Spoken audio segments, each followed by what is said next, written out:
Time for you to rethink. You know the word annihilate? It means reduced to nothing. Perished means killed. We know what perished means.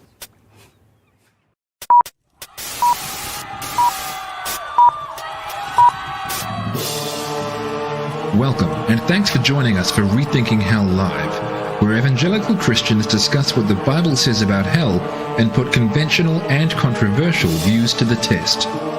Join the discussion in YouTube's live chat or email your feedback, questions, and episode suggestions to live@rethinkinghell.com. Rethinking Hell is on Facebook as well, and be sure to check us out on Patreon if you'd like to become a supporter of the show. See the description below for all links and details, and don't forget to subscribe to this channel for future updates.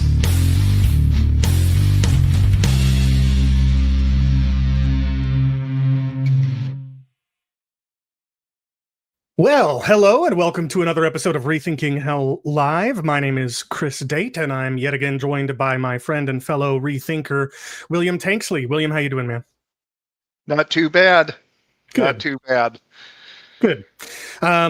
So we are now about to do part 6 of a series that we have been doing for quite some time, responding to some work done by a traditionalist, a believer in eternal torment, also a Catholic, if I'm remembering correctly, named Thomas Farrar, a great guy, somebody that is, very friendly and respectful and kind, and we're looking forward to talking with him in the future. Hopefully, maybe have him on the show or something like that. We're very friendly, so we hold the guy in high esteem, but we have identified a lot of what we think are mistakes and weaknesses in his case against Edward Fudge and against annihilationism.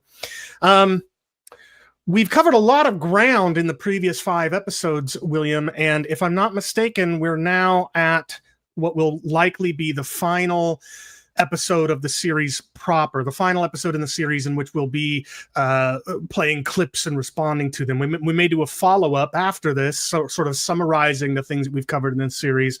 But if I'm not mistaken, this is probably going to be our last dealing with individual clips. Is that right?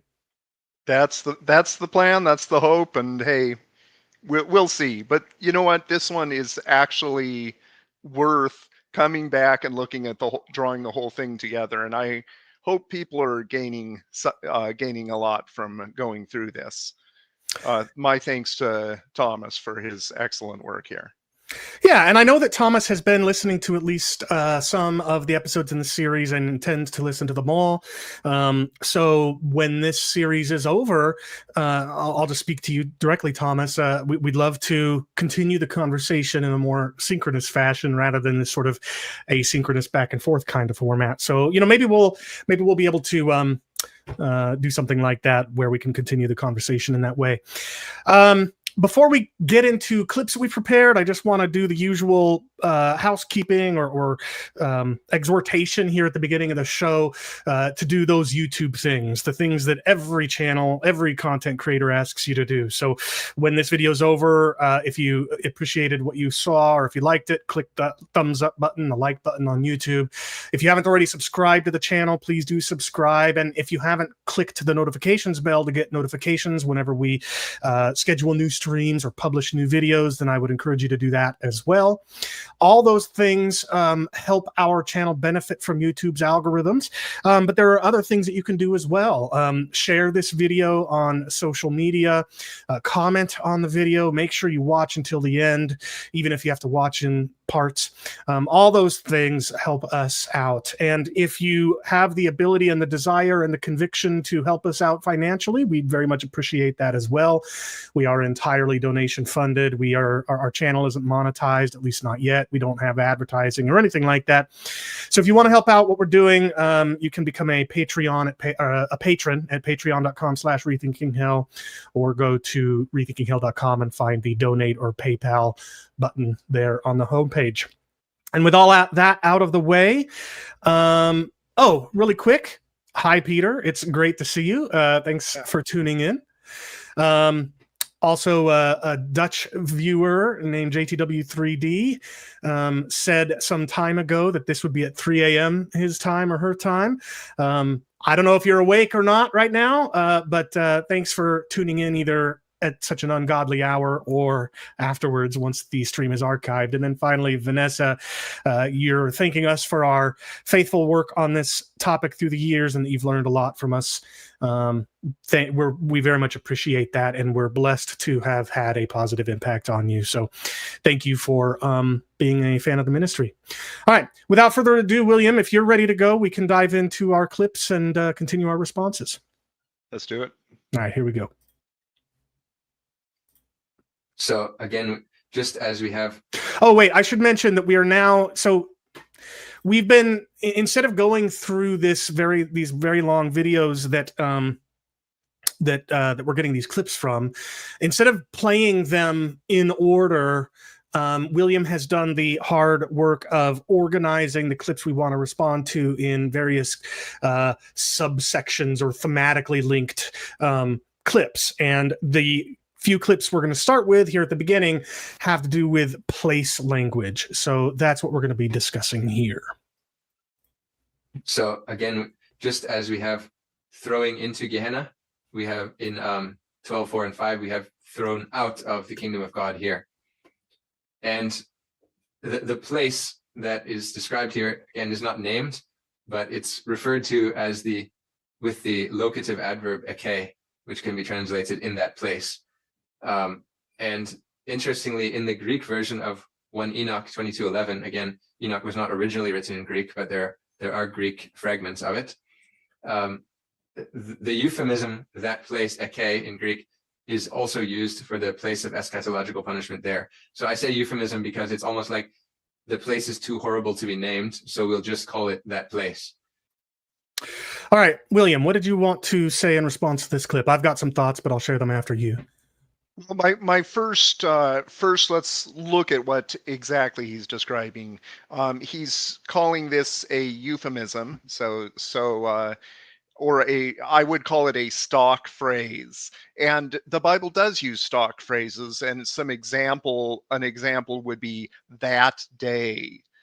If you see that day mentioned in the Bible and there's no mention of what day it's talking about, it's very likely talking about the day of judgment.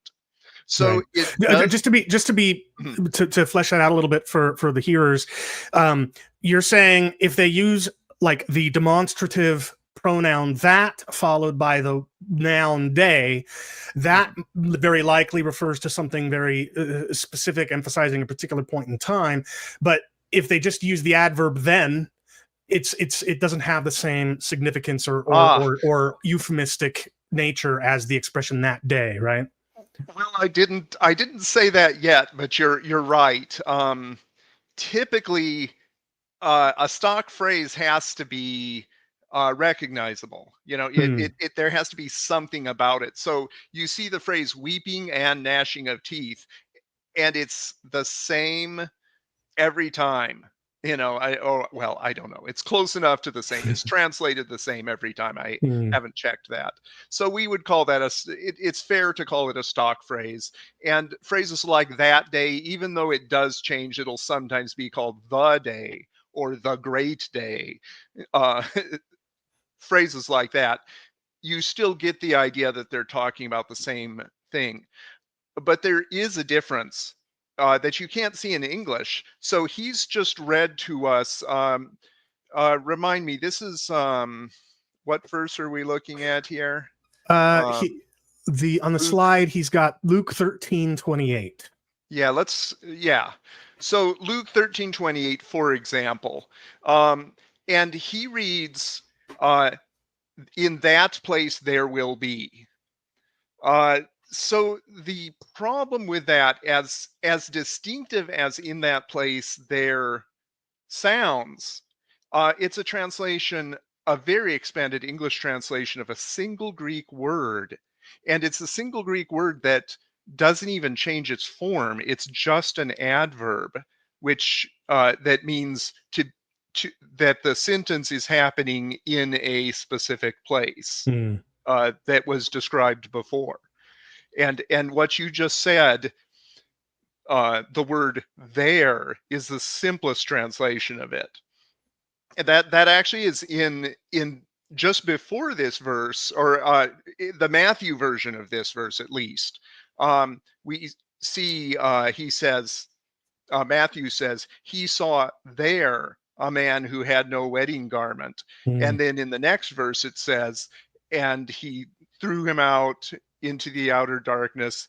In that place, there will be weeping and gnashing of teeth. So it's the same word in both places, but it's definitely not the same It's place. not the same place, right? Exactly. Yeah. I mean, it's just an adverb meaning there. So of those nearly 100 uses of the adverb that we find in the New Testament, we see many of them used by Luke where it's clearly not a euphemism. In Luke 2:6, having just recorded that Joseph and pregnant Mary traveled to, quote, the city of David, which is called Bethlehem, Luke adds, while they were there, okay, the time came for her to give birth. And obviously there just refers to Bethlehem, just named moments before. It's not a euphemism. In Luke 6:6, there refers to the synagogue that was just mentioned. In Luke 8:28, there refers to the country of the Gerasenes that was just mentioned. In Luke 9:4, there is just the house that was just mentioned. And on and on and on it goes. In virtually every occurrence of eke in Luke, the adverb just refers to a place that has just been mentioned, or a scene that has just been mentioned. And the same is true, as you pointed out, in 13:28. In verse 25, Jesus says, well, no, you were talking about Matthew's parallel, but in Luke 13:25, Jesus says the lost will find themselves, quote, standing outside the door, quote, unquote, through which the redeemed will have entered. That outside the door location, that is what the adverb there then refers to, just outside the door through which the lost will not be permitted to enter. It's not a description of hell. It's a parabolic setting in which the eschatological banquet is portrayed as taking place. It's the dark wilderness of first century Judea outside the brightly lit wedding hall, as Jesus describes in his parable of the wedding feast in Matthew 22. So there's just no reason at all to think that eke there is a euphemism for Gehenna, nor, by the way, is there any reason at all to think it emphasizes hell as a place, as if the emphasis that's trying to be made is that there's a place? No, it's referring adverbially to a location already mentioned in the context, or a scene or an event just already mentioned in the context. And by the way, this is also true of that Enoch text that Farrar mentions in that clip, or at least has up on the slide at the time. In the apocalyptic symbolic scene of 1 Enoch 22, Enoch is shown compartments in which the deceased are waiting, quote, until the great day of judgment. There, eke, God will bind them forever. So there, in verse 11, just refers to where the day of judgment just mentioned will take place. It's not some kind of euphemism. And again, it's not a euphemism in the other places Enoch uses the adverb. In the immediately preceding chapter, 21 verse 7, Enoch, quote, went to another place, topon is the Greek word there, and saw, quote, a great fire there. Right? There is just a reference to the place just mentioned. And then a few chapters later, in chapter 26 verse 2, Enoch says, there I saw a holy mountain. And there just refers to the place named in the prior verse, namely, quote, the middle of the earth. So I really think this is an enormous and glaring and obvious mistake that Farrar is making. He's pressing this adverb eke way too far, like exponentially too far beyond what the adverb is actually doing. Anyway, those were my thoughts. Did you have anything to add on this clip? Well, the best part is the next clip. Okay, well then let's continue. So the phrase also, in that place there will be weeping and gnashing of teeth, because it's used by Matthew a number of times, it's reasonable to infer that the place that's being referred to in each case is the same place.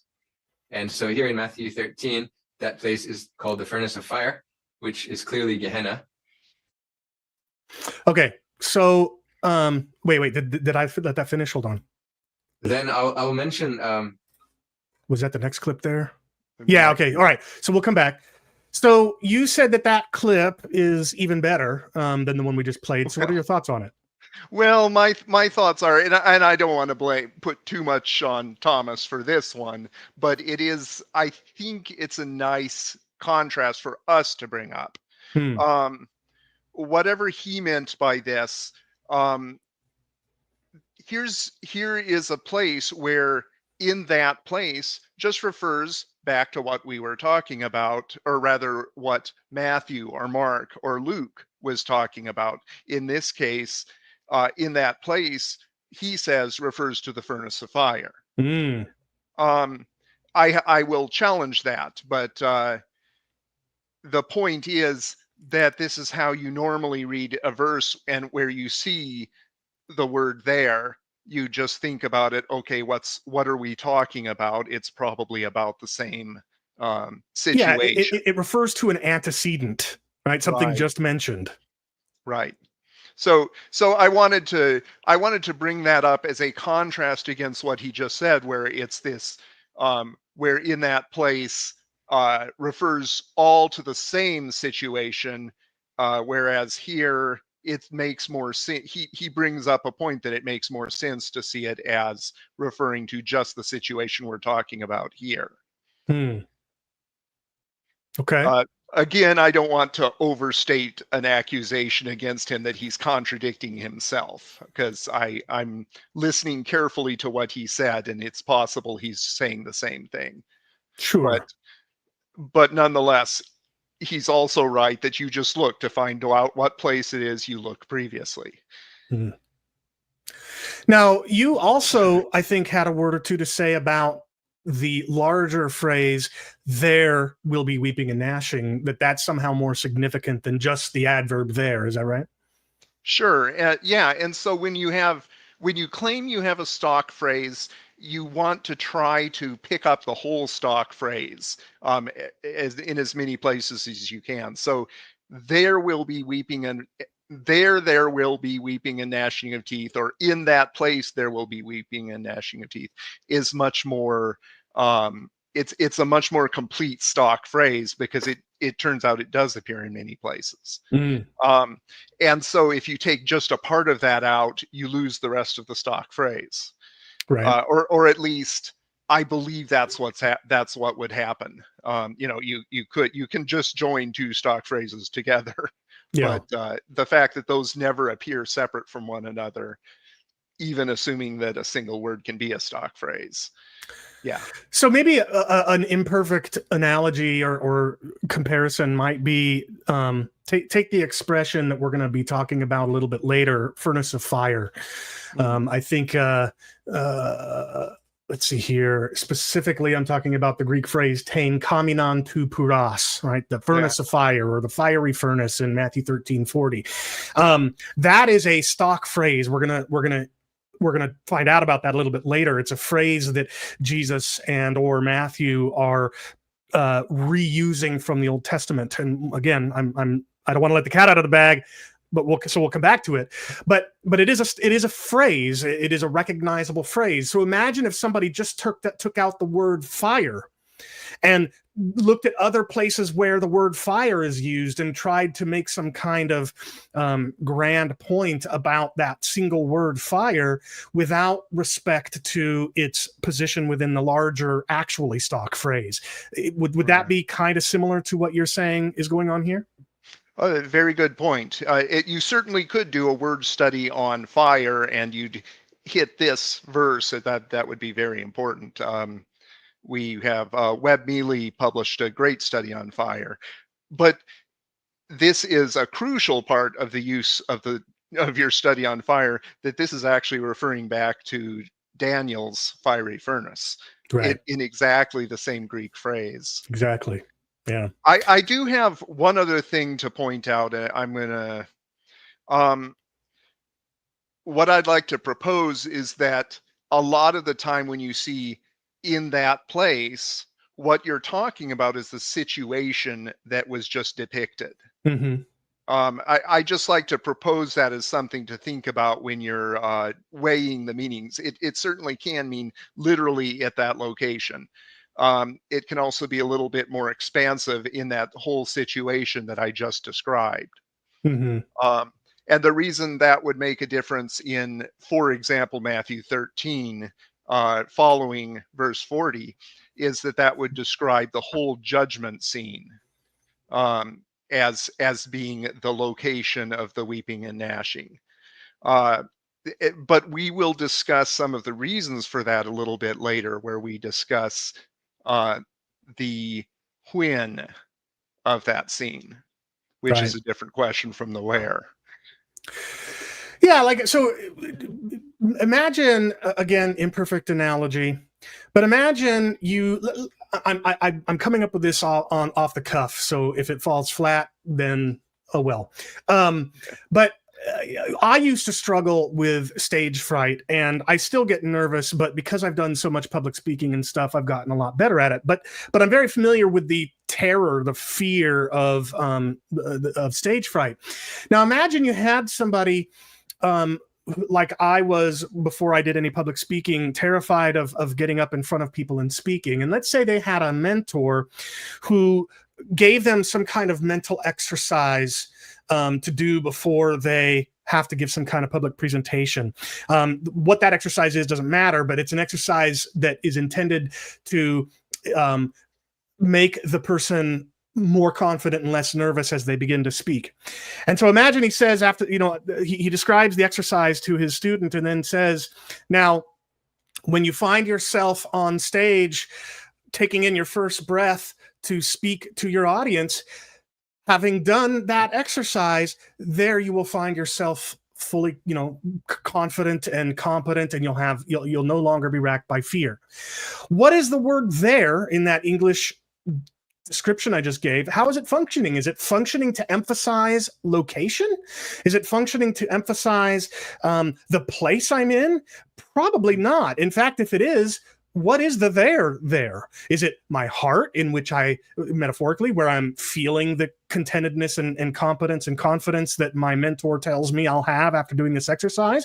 Is it there on the stage before the microphone? Is it in the room in which I'm doing the speaking? Is it the building that room is in? Is it the city that building is in? Is it the state that city is in? Right? The there has nothing whatsoever to do with location. It's, in that example I gave, there is pointing to the scene that I just set up, which actually was much more tied to a time, an occurrence, an event, rather than a place, because I said when you find yourself about to speak before an audience, right? There you will blah, blah, blah. And actually that brings up a point I think you also wanted to make, which is that some of these passages have time phrases in their contexts, language like when you see, or on that day, or at the end of the age, or whatever. And you think that actually may be more significant in terms of emphasis than the word there. Is that something you want to unpack a little bit? Sorry. I scrolled down. No, right. I think we're going to see that better in just a little bit. Okay. Well, yeah. Okay, well then we'll get there when we get there. But one thing I want to note here, and this is where that stock phrase "furnace of fire" comes into play. Jesus says here in Matthew 13, in verse 30, that at the end of his parable, the landowner instructs his servants to gather the weeds first and bind them in bundles to be katakaio, burned up. And we're going to come back to that metaphor here in a clip coming up. But as Farrar himself mentions or affirms, the word means to reduce to ashes, right? To burn up, not just to burn. And so then in verse 40, which is where we get the judgment scene that includes the furnace of fire, Jesus says in verse hold on. So there's actually more I was going to say here. I think I've got it in a note that's coming up in a little bit. So I'll save what I was going to say about this expression "just as" at the beginning of verse 40. But the point I'm trying to get at, the point I want to make here, is that having in the parable just talked about weeds being burned up, Now we get to the actual scene where the furnace of fire is mentioned, and that phrase what was it again? Tein kaminon tu puros is the exact same Greek phrase used in the Septuagint in the book of Daniel to refer to the fiery furnace that Nebuchadnezzar had heated up so hot that although Daniel and his friends, because of their supernatural aid from God, they were able to survive that fire despite how hot it was made. Nevertheless, people who weren't protected by divine aid, namely Nebuchadnezzar's soldiers, they died just by getting close to this furnace of fire that was so heated. And so you have this picture in Daniel of a furnace of fire that will kill anybody not protected by divine assistance, but whom divine assistance will but who will not die at that hands of the fire if they are protected by divine assistance. So when Jesus uses this expression, furnace of fire, that's what he's evoking, this concept of judgment fire that if unprotected by divine aid, one is going to be killed by.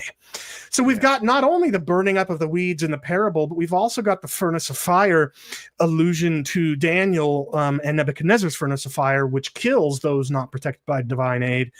So we have multiple details here in Matthew 13 that actually support annihilationism and seem to rule out Farrar's view, even despite that adverb eke. But I'm going to have more to say about Matthew 13 here in a little bit. Anything more you want to say on this clip? That's good for me. All right, let us continue. The verb katakaio, which means to burn up, is used in the Gospels only with plant matter as its object, where the burning of plant matter such as chaff or weeds serves as a metaphor for eschatological punishment. All right, so I've got some thoughts on this. I think this is the clip where I had some thoughts based on Matthew 13 that I'll share. But before I get to mine, what did you want to say with respect to this clip? Sure. So yes, it's correct that in this case, and I think in most of the others at least, the thing that burns up is plants. The problem is that in every case of these metaphors, and I think now we're mainly focusing on the idea of metaphors. We're going to, how do you interpret plain metaphors? Okay, in addition to, we talked about the katakaio in general, let's look at one in specific, Matthew 3:12. Wait, Luke 3:12? It's Matthew 3:12 or Luke 3:17. They're parallels. There you go. Let's do Matthew because that kind of keeps it together. We're talking about Matthew. And that is unmistakably, he says, the one is coming, his winnowing fork is in his hand. He's going to utterly clear his threshing floor. He'll put the grain in barns, and I'm sorry, I'm not quoting. It's pretty close remembering. Though. He'll put the grain in barns, and the chaff he will burn up with unquenchable fire. Okay, unmistakably, every word of that passage is a metaphor. It's all deep inside a metaphor. There's probably Christ is not going to be carrying a winnowing fork. It's not a threshing floor that he's going to clear or utterly clear. The word actually, the Greek word is intensified. So it's not just kind of brushing a little bit of stuff aside or putting it on to one corner. It is utterly removing everything from that threshing floor. And then burn up the chaff, intensified with unquenchable fire. I'll leave you to deal with the unquenchable fire, but it's all a metaphor, right? Every word of it. And there's no interpretation. There's no reason why anyone would take that to mean that it's Jesus, that Jesus is going to judge between the righteous and unrighteous, that this unquenchable fire, and okay, that one may not be purely metaphorical, but it's here, right there in the metaphor. Yeah. So it's in the metaphor. So why not? And it's grain, it's grain and chaff. and barns. And yet everyone who reads it knows what it's saying, because that's just how clearly metaphors reach out and grab you, so to speak. Yeah. I see what you did there. So I just changed it into simile. Darn it. Simile is when you point to your metaphor and say, see, it's a metaphor. No, it's not. I mean, kind of. So Farrar wants the plants to be literal and the burning up to be metaphorical. But in reality, in the places where there are interpretations, the plants are interpreted to be the wicked. And that is, for example, in Matthew 13:40. And what happens to them is simply allowed to drop through from the metaphor to some extent, although it does, it's allowed to drop it through from the metaphor. But in the other place where there's this metaphor with no interpretation, we all understand it. It's just such a transparent metaphor. So how do you interpret, what do you do with these metaphors? Anyway, we can talk about that, or we can. No, I mean, I think that's a fair point. But I want to add to it by saying, metaphors are metaphors for something, right? Yes. They point to a reality, and the metaphor somehow illuminates something about the reality. Now, in the metaphor, we've got lifeless in unconscious, right? Non-sentient, right? At least plant matter, whereas the wicked are conscious. That the plant matter experiences no pain, no agony. The plant matter doesn't scream or cry or gnash or anything like that. But these are things the wicked do. The plant matter is burned to ashes, but according to Farrar, it's not that the wicked are never burned up, right? They never cease burning. So on Farrar's treatment of this metaphor, almost every single detail of the metaphor fails to apply to the thing that it's supposed to be pointing to. The only thing in the metaphor, maybe two things in the metaphor that map onto the reality are, number one, that the plant matter is the undesirable part, right? The bad stuff, as opposed to the grain, which is the stuff that the guy that is cared about. And then number two, it's burned, but it's burned in fire, right? It's subject to fire. But the example of Daniel and his friends is one of, I think, a few examples that show that just because something is burned doesn't mean that it's a negative experience, that it's that it inflicts pain or devastation or destruction or anything. So the fact that the fire of the metaphor applies to there being fire in the reality that it points to isn't enough.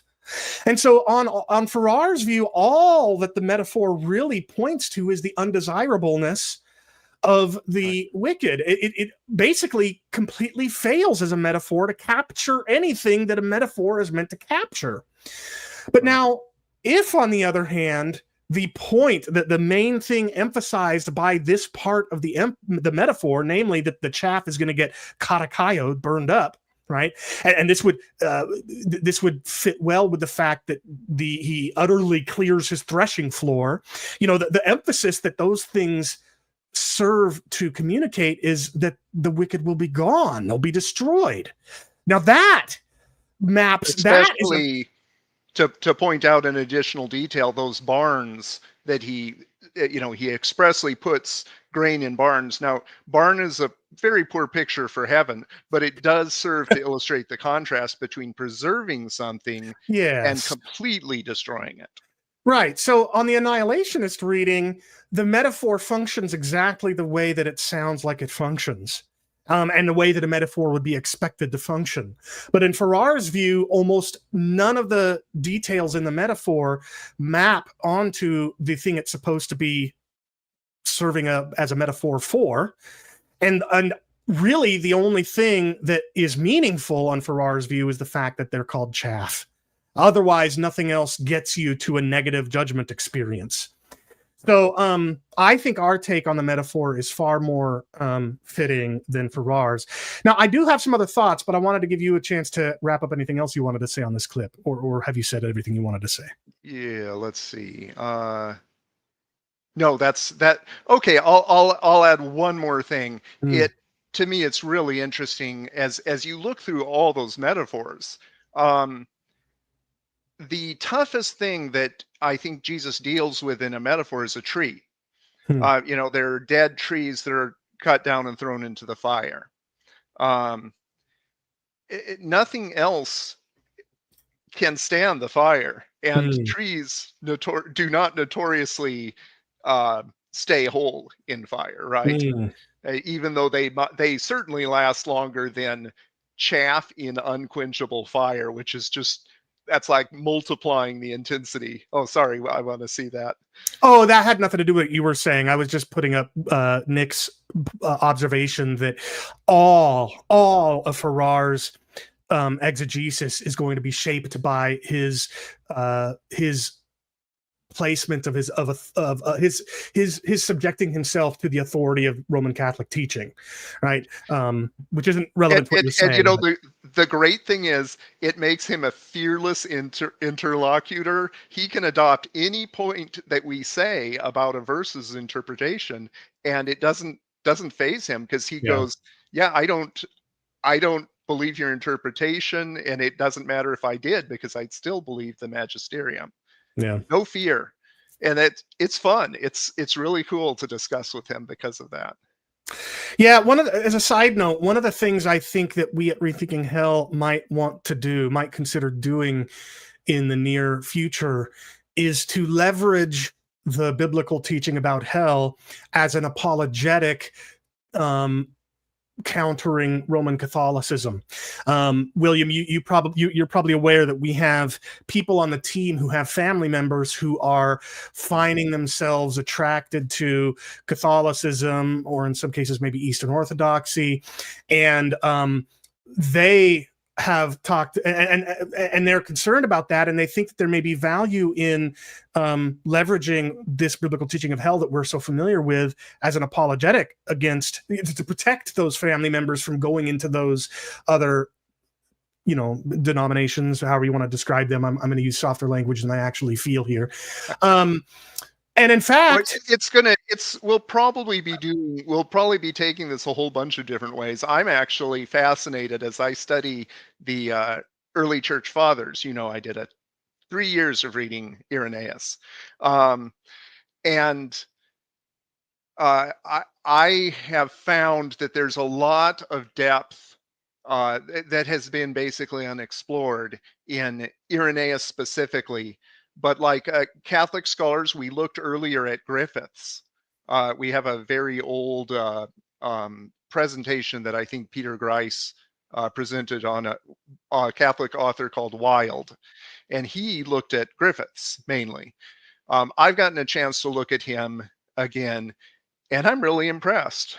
It's really good thinking. Not saying I'm becoming Catholic because I couldn't. I'm very convinced of conditionalism, and I think you're right that you can't just convert to Catholicism and keep conditionalism. Yeah.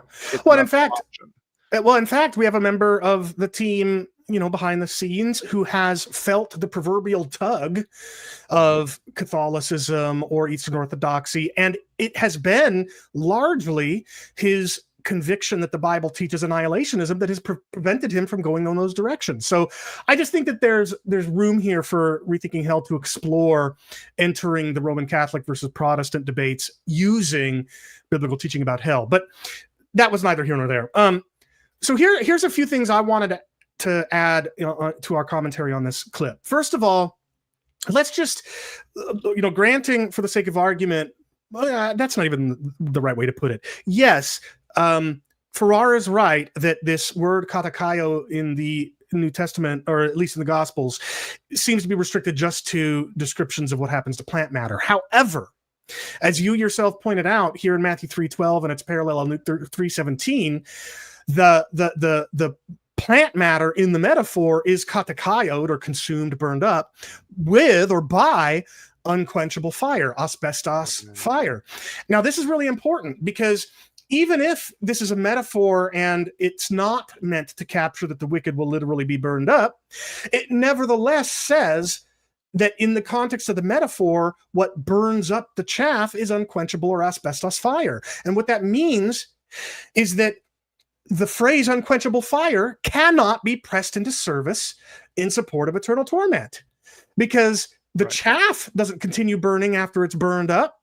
So how could you assume that anything thrown into unquenchable fire is, because it's called unquenchable, therefore going to never be burned up? That would be contradicting its very use in this verse. So that's I agree that, and that is very broad across the whole Bible. Unquenchable fire is used, but the phrase "the eternal fire" is only used a few times. Unquenchable fire is used a lot, and you can or fire that will not be quenched, that kind of right, unquenchable or will not be quenched.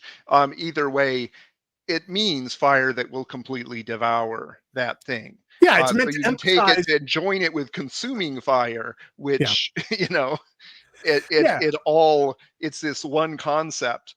And then eternal fire is something different. You have to understand that separately. But That's right. To say that is evidence that you see unquenchable, therefore it's tormenting them forever.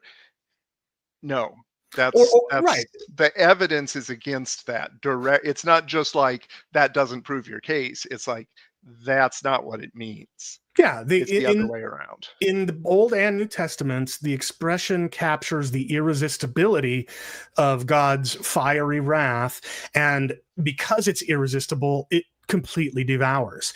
The picture is of people trying to prevent God's fiery wrath from doing that, but they won't be able to because it's irresistible, it's unquenchable, and that's the point. But the other thing I wanted to add here is that, and this is what I was getting at, or what I started to get at earlier, but then wanted to hold off until now, where I actually put this in my notes. Yes, katakaio in Matthew 13 appears in the parable of the weeds, but then when Jesus interprets the parable in Matthew 13:40, Jesus says, just as, the word is hosper, just as the weeds are gathered and burned with fire, so will it be at the end of the age. And lexicons like Louw-Nida define hosper as a somewhat more emphatic marker of similarity between states. The more emphatic that is than other comparison words like hos and hose. That's not to say that the word demands perfect one-to-one identity between two states, but it does point to a strong similarity. And given especially the reference to the furnace of fire in these very verses, this word just as strongly suggests that the wicked will be burned up or consumed, just as the weeds in the parable are burned up or consumed. So I did want to point that out as well. Anything more from you before we move on to the next clip? No, that's great. Thank you. All right, let's go. So while, the title of Fudge's book is The Fire That Consumes, which is synonymous with burning up, we never actually read in the Gospels that eschatological fire burns people up. The only explicit description in the Gospels of what eschatological fire does to people is that it torments, and that is found in Luke 16:24 in the parable of the rich man and Lazarus.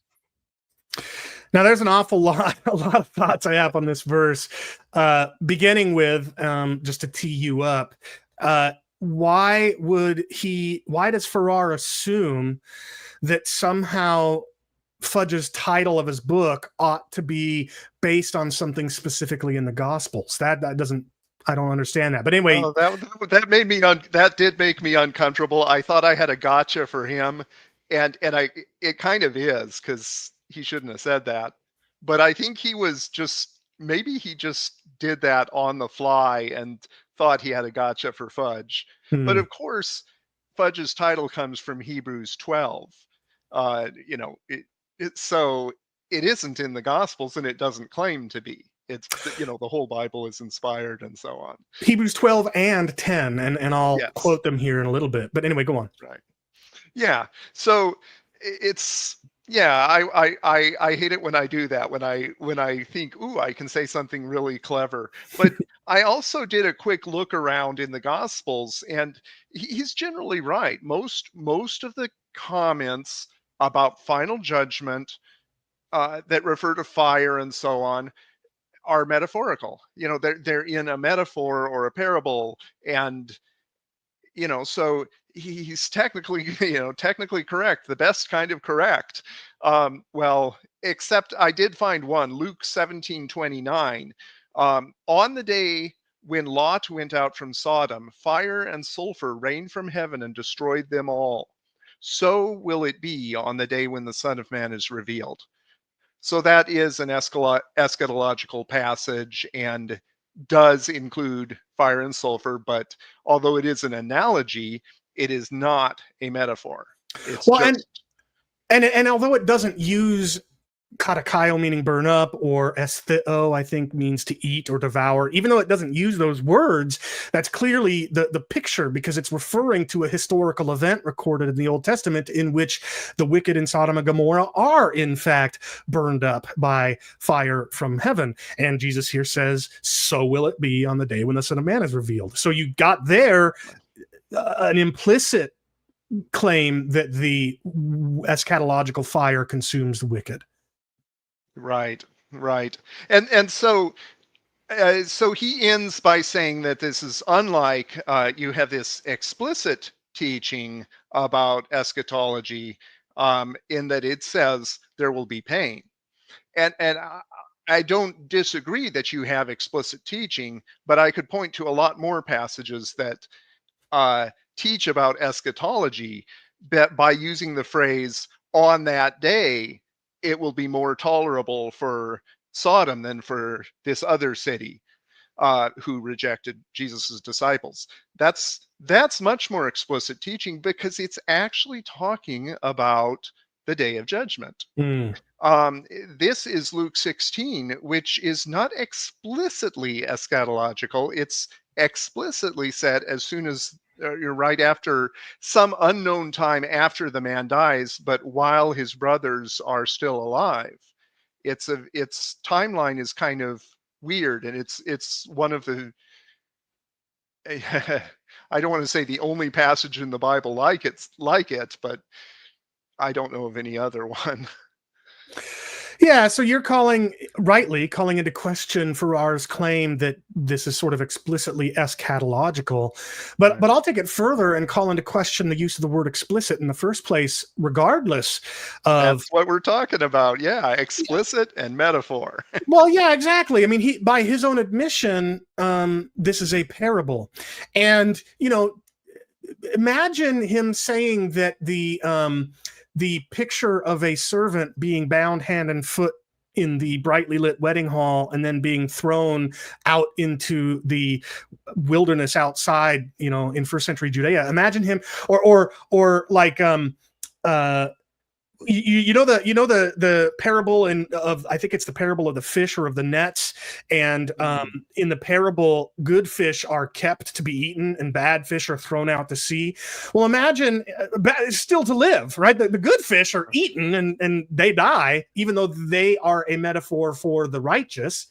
The bad fish get to go on living, thrown back into the sea, even though they are they represent the wicked. But so now imagine Farrar saying that being thrown alive into the sea is an explicit description of eschatological punishment, or imagine him saying that being kept after being caught and then consumed, eaten, is an explicit description of the of heaven, right? That would be so absurd. The whole point. I can picture the fish saying, "Oh no, please don't throw me into that place." Right. Yeah. Exactly.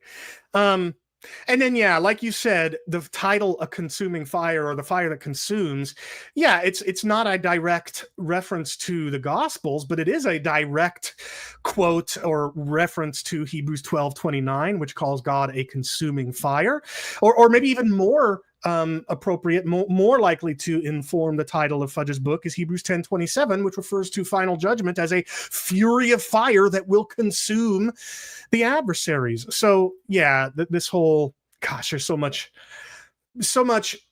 negative thoughts I have on that clip that we just played, but I think we've covered the important points. Anything else before we move on to the next clip?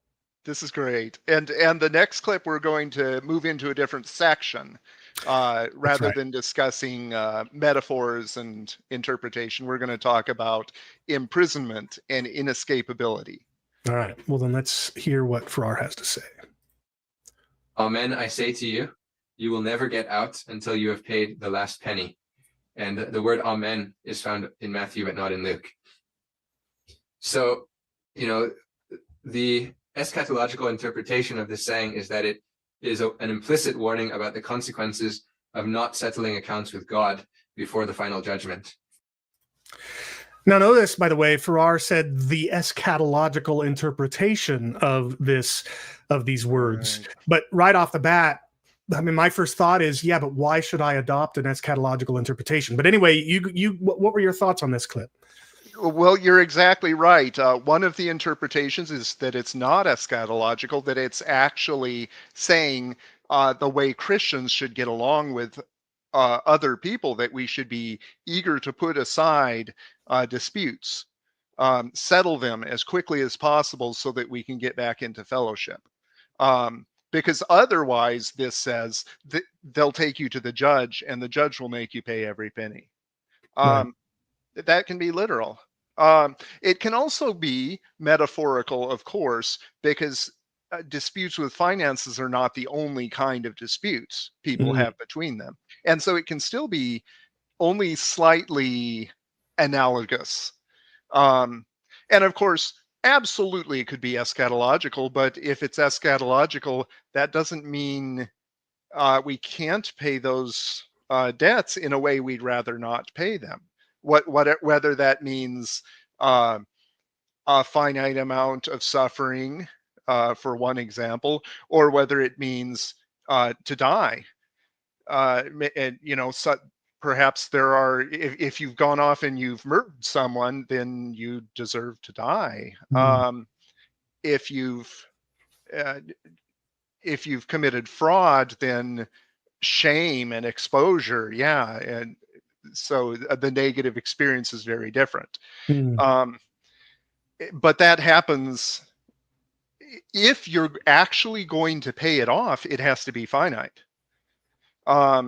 If you're not going to pay it off, if it's infinite, you'll never finish paying it off. You'll never even really start.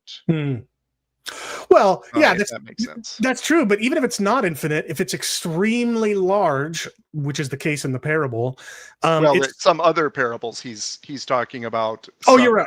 You're right. These ones are actually quite plausibly small amounts. No, you're right. But in one of them, and he's going to be talking about it shortly, the debt is so large, it's inconceivable that the person is able to pay off his debt while imprisoned. Maybe. And if he's not if he's not freed, he's going to die in that cell, right? Yeah. If you can't, through imprisonment, and we're going to talk about whether imprisonment pays off the debt anyway, but if you can't, through imprisonment and torture therein, pay off your debt, you're eventually going to die unless you're rendered immortal. So you only get from that parable to eternal torment if you first, even if you do press it as rigidly as Farrar wants to do, you still don't get to eternal torment unless you first presume that the resurrected wicked are immortal. Well put. But he's going to have more to say on this kind of language. Is you okay for me to continue? Let's do it. Which say, and in anger, his Lord handed him over to be tortured until he would pay his entire debt. So my heavenly Father will also do to every one of you if you do not forgive your brother or sister from your heart. So if we ask the question, what is it that the heavenly Father will do to each one of us if we do not forgive our brothers and sisters? If we just refer back to the previous verse, it is to be handed over to be tortured until we would pay our entire debt. All right. What are your thoughts, William? Well, it's simply to say that I don't agree at all. That the essential distinction that Jesus is teaching in this parable is not between uh, well, I mean, I don't even know what distinction he would say that they're teaching, but it's not, on the one hand, infinite punishment because somehow the debt's too big to pay in a finite amount of time, as though that made sense. It is about being forgiven. It's forgiving and being forgiven versus not forgiving and not being forgiven at all. Right. Uh, and that doesn't tell us what the penalty is, because, all right. So what's especially clear to me is it's not telling us that torture pays debts owed to earthly kings. That is a very strange claim. And of course, Jesus is not trying to actually teach that. Instead, what he's doing is he's telling a plausible story. It's superficially, on its surface, it's plausible. It might have even happened. The Jews writing after this told stories about the king Herod, who claimed to be a Jew, but he was viewed as being as false. And one of the things they hated him for was that he used debtors' prisons, and he would sometimes, it was said, torture people in them. But the Mosaic law absolutely required that anyone who takes over a debt, anyone who takes a person who's indebted to them and makes them pay the debt, compels them in any way, they had to provide a way for them to make regular process paying off the debt. So they would negotiate, say, you work for me, you'll do this and this, and I will make sure you every year you'll get this much closer. And of course, there's also the Jubilee laws, but that's different. So the debtors' prisons never did that, because what good is it to be imprisoned? You're not earning any money while you're imprisoned. What they were for, and they were specific to the Romans and the Babylonians, and European Christianity kind of took them on from the Romans. But they would imprison someone and just leave them there in the cell. And the jailer would then be responsible for greeting the person's relatives and bringing them in and providing them with food and basic requirements like blankets and stuff like that. You can read in the New Testament, that was pretty ordinary for jails. If you didn't bring the prisoner anything, they'd just die of exposure. And that was actually part of the thing. You wanted that their family to have to come in, and every time they came in, you'd say, so do you have a new plan for how you're going to negotiate with me to get this guy out of that situation? And of course, they bring bribes, they bring gifts, and the better the gifts were, the more likely the person would be treated better. And of course, that is certainly how the king would normally expect to have a debt repaid. With a debt this large, of course, maybe it would never be repaid, but at least they'd be motivated to improve his condition. So, why does this king do this? Well, it's simply, the point is not that there's a worse condition. The point is that he's not forgiven. Right. And there's no way he'll ever be forgiven. The king has decreed that. There's an interesting place in Irenaeus where he says where judgments are rendered temporal or they're rendered eternal. And people read that and say, well, it's talking about eternal torment. No, it's not. It's talking about things being forgiven versus things being not forgiven. Or at least that's my claim. Be happy to discuss that with Farrar, maybe. Yeah. No, I hear what you're saying, and I agree. One thing I think is interesting, though, is that although some translations, including my go-to translations, translate the word basanistes as jailers, the word literally means torturers, and this is interesting because I think it reveals that just how extremely beyond the bounds Farrar is trying to press this story into service. Because if we were to accept Farrar's rigid logic of saying that every detail of verse 34 is what God will do to those who don't forgive, then we'd have to conclude that God will hand the resurrected wicked over to other beings, like, say, angels, to torture them. But I really doubt Farrar thinks that there will literally be angels torturing the wicked in hell, beings other than God, and that what they'll be doing is actively inflicting pain upon the wicked in hell. I mean, I suppose it's possible that Farrar does, but at least we Protestants recognize that that's the stuff out of Dante. That's not biblical. That's not biblical stuff. So I think you're right. The whole point of this isn't about durations and, worse experiences or not as bad. It's about forgiving versus not forgiving, and being forgiven versus not being forgiven. The way Farrar presses the other details, I think, is just going too far. Yeah. All right. Well, but let's continue, because he continues to talk about this this parable. Now, the debt in question in the parabolic context is 10,000 talents, and Marius Reiser remarks, obviously the servant can never produce such a sum. All right. You wanted to comment on this? Yeah. So the first one is, first of all, who says he can't produce it? He may have lost it due to fraud. He may have kept it due to fraud. For all we know, he can come up with it.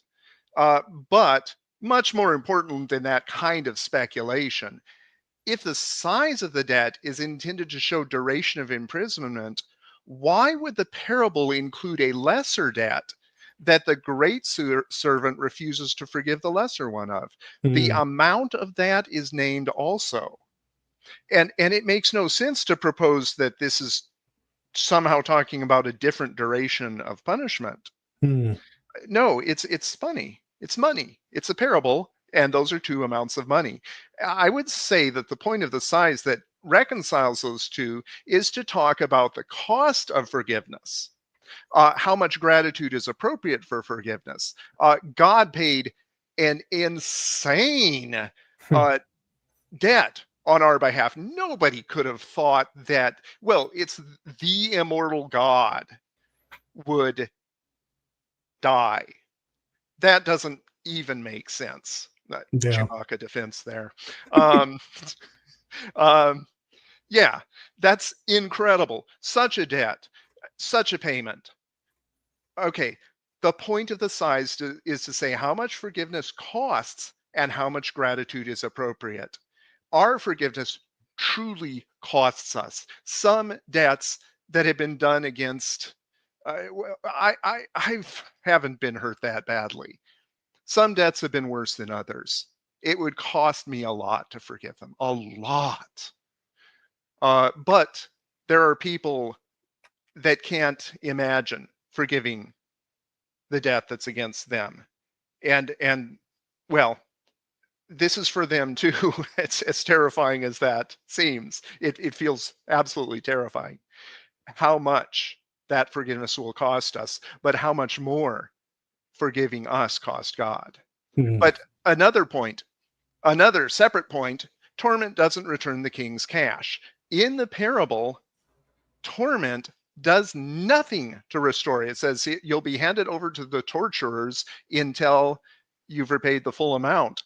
The torment itself doesn't return the king cash. You cannot take 2 points on a graph and draw a straight line and say, well, this amount of torment at this time and this much more is added at this time, and he'll have paid the debt by infinity. No, he's never paying the debt. He's paying $0 of the debt per day. just by being tormented. Making the man do useful work would help.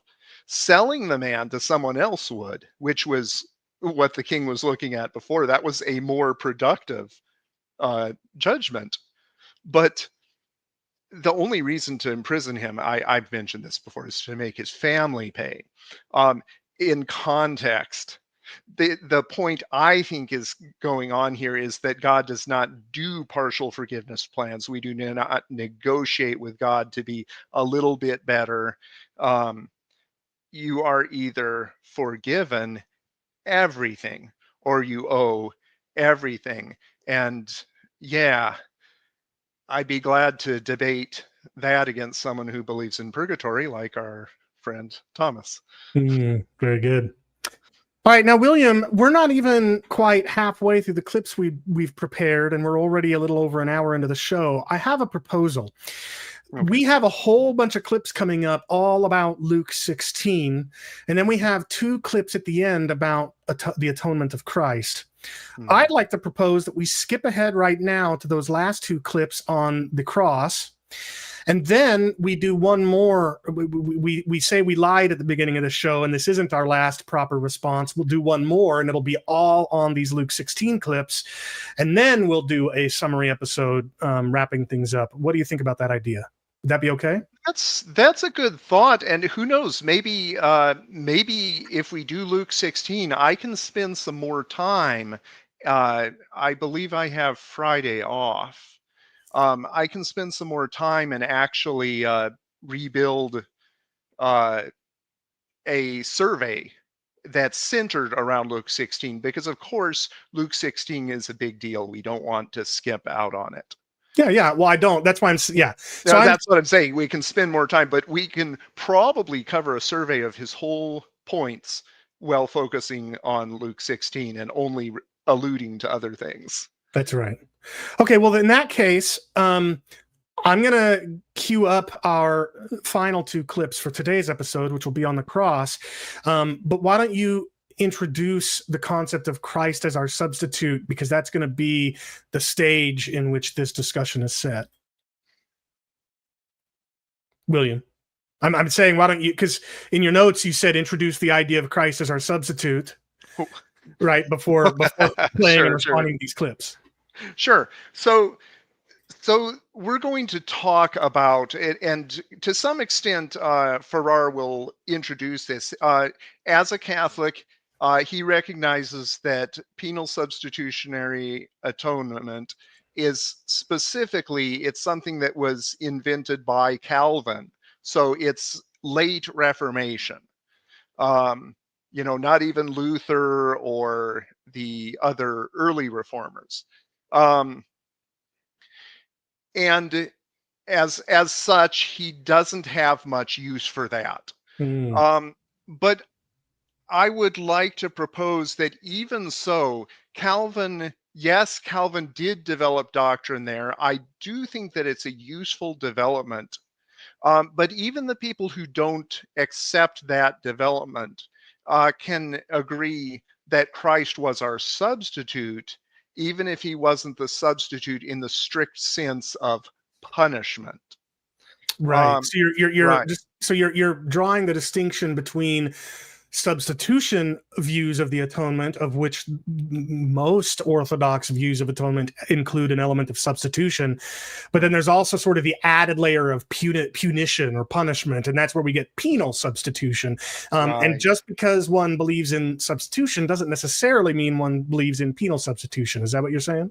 Right. And so Christ died on the cross, and in dying, Christ continually obeyed God, showing him that the full honor that he was due.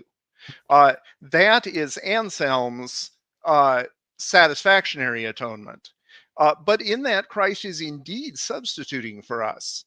We would like to show God the honor that he's due, but even if we died for God, we can't do that. The God-man, because of the huge value of his death, can't. So that is an example of a substitutionary atonement. And technically, even views like the ransom the ransom view have Christ stepping in at least on our behalf. In that case, paying what we cannot afford for our freedom. Right. Right. So now why? Go ahead. Yeah. And what's different about penal substitutionary atonement is that it is precise. The claim is that it is that Christ took not just some payment on our behalf or in general, a larger payment of honor than we could have done or something like that, but that Christ on the cross displayed our punishment being executed. And that this has to do with that it actually depicts our punishment. Yeah, and another way to describe the difference is that a substitution theory only says that Jesus bore something that was coming to us. What that something is, whether it's punishment or not, is not the point. It's not part of substitution by itself. So just as an example, some annihilationists do not think that the final destruction of the wicked in hell is a punishment. They see it as the natural consequence of separating yourself from the source of life, who is God, right? It's sort of like, look, if you unplug an appliance from the wall, it turns off. That's not because you're punishing it. It's because you're separating it from the source of its power. And so some annihilationists are going to say, yeah, Jesus was our substitute. He took upon the death that was coming to us so that we don't have to. But they would say that's not him being punished with death. It's him facing the natural consequences of sin that were coming to us. And so that's the distinction between substitution and penal substitution. Substitution just says Jesus bore something in our stead that was coming to us. Penal substitution says that what he bore was a punishment, and that it was a punishment that was coming to us. Now, a lot of penal substitution advocates follow Calvin in adding that in addition to Christ bearing the punishment we owe, Christ also satisfied God's wrath. I actually call that, I prefer to keep that distinct. That's penal satisfaction, that Christ paid the full, not just our punishment, but like he enumerated all the wrath that was against us. That is very important because from that you get limited atonement. Okay, but that's not actually there in penal substitution. It's penal satisfaction. All right. Well, now focusing specifically on substitution, not penal, not satisfaction, but substitution specifically. Why is that for those viewers watching this who might not be aware of how substitution plays into annihilationist arguments for our view? Summarize for them why Fudge, whose work Farrar is interacting with in these clips, and we at Rethinking Hell and other annihilationists, why we think that the substitutionary nature of Jesus's atonement supports our view of hell over theirs, over believers in eternal torment. Well, he's going to tell us why he thinks we don't. Well, but that's why I want to set the stage first with why we do. Right. Yeah. Why we do. Honestly, there's a lot. There's a lot of space to discuss that. I kind of want to position against him personally, because we can answer a lot of things that don't position against him, which, in other words, he can't refute because, he's not here talking to us. Well, that's fair, but I'll say it then, because I do want the hypothetical viewer who isn't familiar with this to at least have a basic working knowledge of how this argument plays out. And it's actually very simple. Jesus, as our substitute, bore what was coming to us so that ultimately we don't have to bear that. Right. That's it. And why does that function as an argument for annihilationism? Because what Jesus bore in our place as a substitute on the cross was death. The cross killed him. And that's important because in the doctrine of eternal torment, the wicked in hell have been resurrected. They are physically embodied and physically alive again, and they remain that way forever, immortal. So the Bible has Jesus functioning as our substitute by dying in our place, but in eternal torment, those in whose place he is supposed to have died will never in fact die in hell. In fact, some believers in eternal torment would have to, who believe that there will still be some wicked people alive when Christ returns and will immediately go into hell. They would have to say some people never even die at all, let alone in hell. They just don't die at all because they immediately get made immortal and sent to hell when Christ returns or something like that. But setting that aside, the point is, Jesus died in our place, but if the resurrected wicked never die, then what sense does it make to call that a substitute? That's really the argument in a nutshell.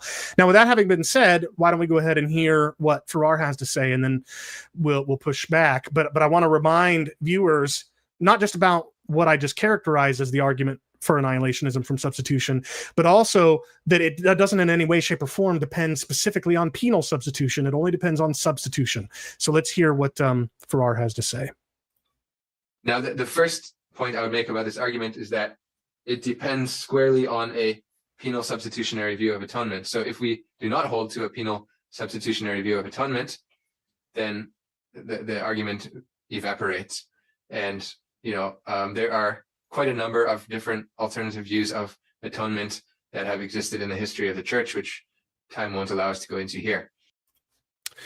So really, we're going to continue the clip here in a second, but what I want to reiterate is that Farrar here rightly says that there are many Christians who don't accept penal substitution. But as we've just gotten done explaining, the argument for annihilationism doesn't depend on penal substitution. It just depends on substitution. And we've talked about how substitution is a part of many atonement models, not just penal substitution, but also the satisfaction model of Anselm, the Christus Victor model. It plays a role in that as well, as Glenn Peoples has pointed out in his first chapter of our first book, I think it was, maybe the second. But there's more. It's not just the depth to which substitution has played a role in substitution according to the church's historical teaching. It's not just that. It's also that the Bible is replete with evidence that supports a substitutionary understanding of Jesus' atoning work. I'm going to put a link here in the chat to a page on my website where people can access a journal article that I've gotten published in the McMaster Journal of Theology and Ministry, because in that article I go to a certain degree of depth, showing how the Bible teaches that the nature of the atonement is substitutionary. But just as a quick sampling of that data, in the Mosaic sacrificial system, animals were killed. The lives of animals were taken because the lives of sinners were forfeit. Right. And instead of the life of the sinner being taken, the life of the animal was taken, right? That's substitution. The animal dies in the place of the one whose life deserved to be taken. That's right. And entire parts of the sacrificial system and the dietary conduct were based around recognizing and remembering and preserving that distinction, that it was about the life of the sacrifice. That's right. And nothing else. It didn't matter. The blood itself wasn't the point. You're right. The point wasn't that you're inflicting pain on these animals. The point wasn't that you're drawing the animal's blood. The point was that you were divesting the animal of its lifeblood, thereby ending its life in the place of the one whose life was forfeit. The Passover is a good example of this, where God said that all of the firstborn in Egypt were going to die when the angel of death came that night.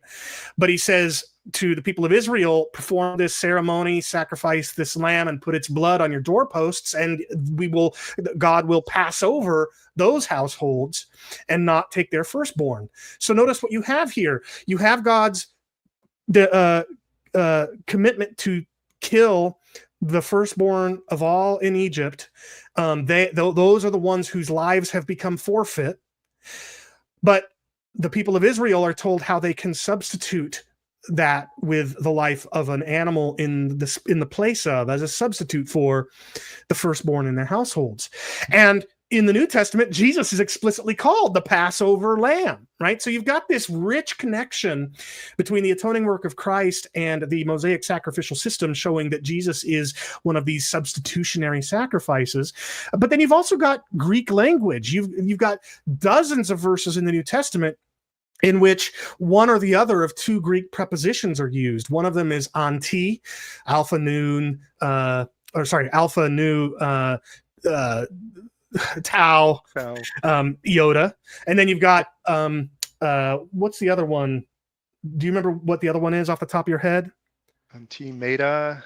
I don't think it's meta. Well, it's another one. But anyway, there are these two Greek prepositions, and they're used all throughout the New Testament to say that Jesus died, quote unquote, for his people, or for us, is how the New Testament translates it. But it's this preposition that Greek specialists like Dan Wallace will say points to substitution. They are inherently substitutionary type prepositions. So you've got, among other things, you've got this rich connection between the sacrifice of Christ and the Mosaic sacrificial system, and you've got these Greek words, these Greek prepositions communicating the idea of substitution, saying specifically with respect to Jesus' death on the cross.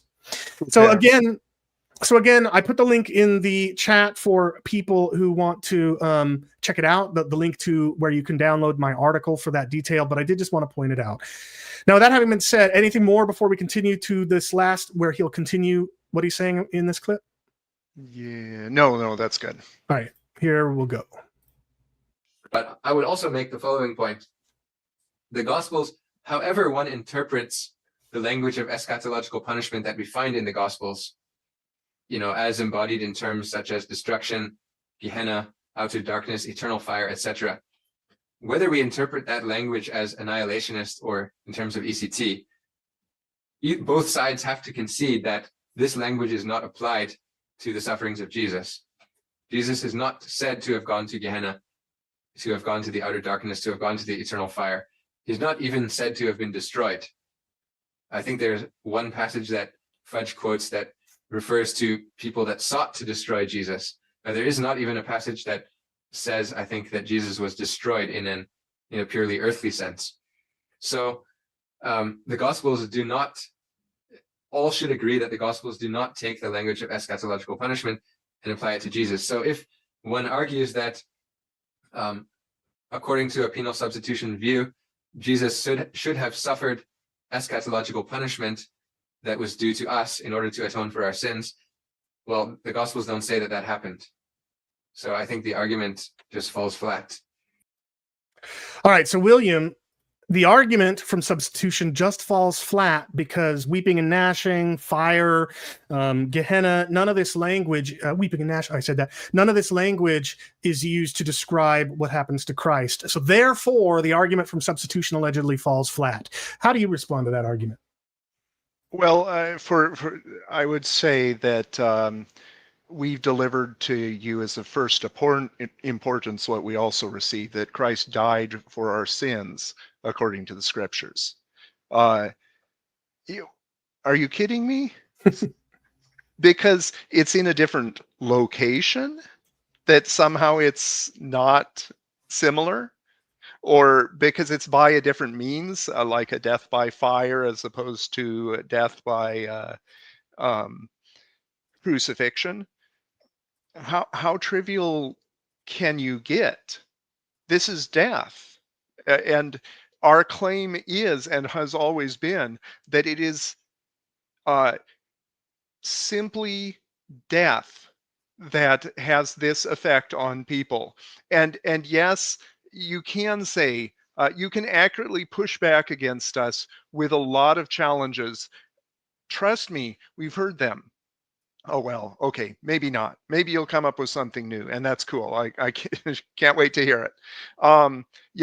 You could say, well, this death is different because you don't survive it. But really, death is something you don't survive. The thing that dies doesn't survive. Survive means to live after, and death means to end life. So So yeah, maybe part of humans can survive death, but then again, is that because death just is surviving death, or is that because God has a further purpose for us?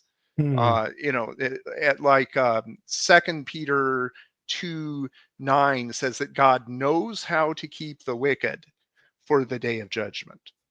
That suggests to me that this is not trivial.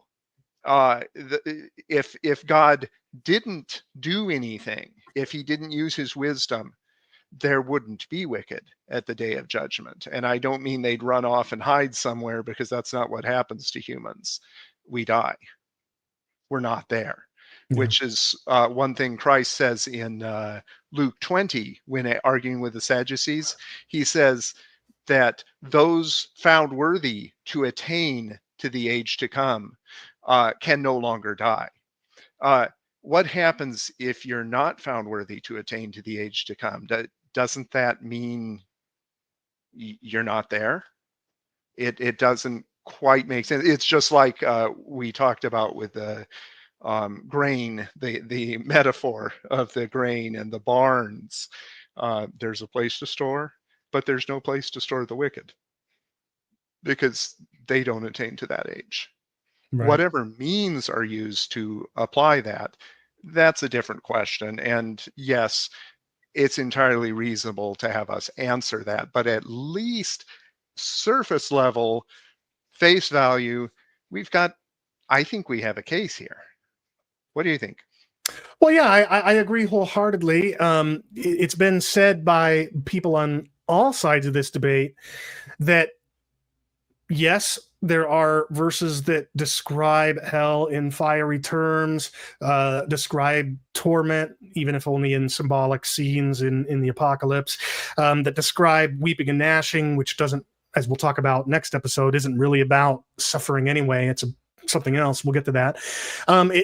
There are various expressions like these to describe hell, but people on all sides of the debate have said that by far and away the most common and consistent themes that are used to describe the punishment of hell are themes of death and destruction, destruction in the sense of death, and so if the vast majority of hell descriptions or final punishment descriptions describe it as the punishment of death, well, the New Testament does explicitly say Jesus died on the cross, and it says he died in our place. So we've got that there. But then also, I want to push back a little bit on Farrar's claim that the New Testament doesn't actually say Jesus was destroyed. I mean, in a very rigidly technical sense, that's true, but it's utterly meaningless, because it's clear he was destroyed from the place that he's alluding to, the text that he's alluding to. In check this out, in Matthew 27:20, now the chief priests and the elders persuaded the crowd to ask for Barabbas and destroy Jesus. And so the governor says to them, well, which of the, and that's apolemy, same word for destroy is in Matthew 10:28. The governor again said to them, which of the two do you want me to release? Now, hold on, notice that. The governor again said to them. So he's asking them again, right? He had just asked them, whom do you want me to release for you, is what he says in verse 17. Barabbas or Jesus? How does the crowd answer? Release Barabbas, destroy Jesus. So then the governor says to them again, which of the two do you want me to release? And they say Barabbas. And Pilate says, well, then what should I do to Jesus? And they all say, let him be crucified. What does this proves that Matthew understands their request that Pilate destroy Jesus as a request that he crucify him. Right. The language of destroy Jesus is almost in a Hebrew-like parallelism. It's set in parallel to let him be crucified. Right. So, and the New Testament explicitly says he was crucified. So no, Farrar, Thomas, you're wrong. I mean, yes, you're in a very rigid, technical, but irrelevant sense correct that the New Testament doesn't explicitly say that Jesus was a Palamede. But it's very clear that Matthew understands the crowd's request that Pilate destroy Jesus as a request that he crucify him, and he did in fact crucify him. He did in fact die, etc. So he actually, in an earlier episode, we covered him discussing the language of destruction and death, and that is one point that we made because he claimed otherwise, that Fudge actually said, I am not speaking of some technical kind of destruction that's greater than death. It is really death. Right. That's right. All right. So we've covered a whole lot of ground over this series. And as we just discussed about 20 minutes ago, contrary to what we said at the beginning of the show, this is not, in fact, our last review episode. We'll do one more probably in 2 weeks. I don't know. I'll figure that out with William offline. But we'll do one more episode of review, which will focus in its entirety on clips in which Farrar talks about Luke 16 and the parable of Lazarus and the rich man in this context. So that'll be part. We're not infallible. That's right. I mean, many people agree with that. That'll be part 7, and then we'll have what I suppose you could call a part 8 that will be just sort of a wrapping up kind of summary to summarize, pull together all the threads, bring together all the threads that we've covered. So, but hopefully this episode has been helpful in the various categories of things that we've looked at, and I'm hoping Thomas gets a chance to review this and consider what we've had to say. William, anything more you want to say by way of adieu for this episode? Well, let's see. I don't think I have anything more on theme. But, well... It's always awkward to figure out a way to end a stream like this. Yes. Right. I was expecting other stuff, but we sure have we have some great stuff to cover in the next one, and I really can't wait to figure out how I'm going to summarize this enormous amount of information. And I hope to talk to Farrar later. Frankly, I think you and I are just going to have to do the tedious work of going back and watching each of the episodes we've done in this series and then trying to come up with a short list of things worth summarizing, but we'll cross that bridge when we get there. Okay, well, I have a lot of stuff written down, so I think I can do it that way. Good. Okay, cool.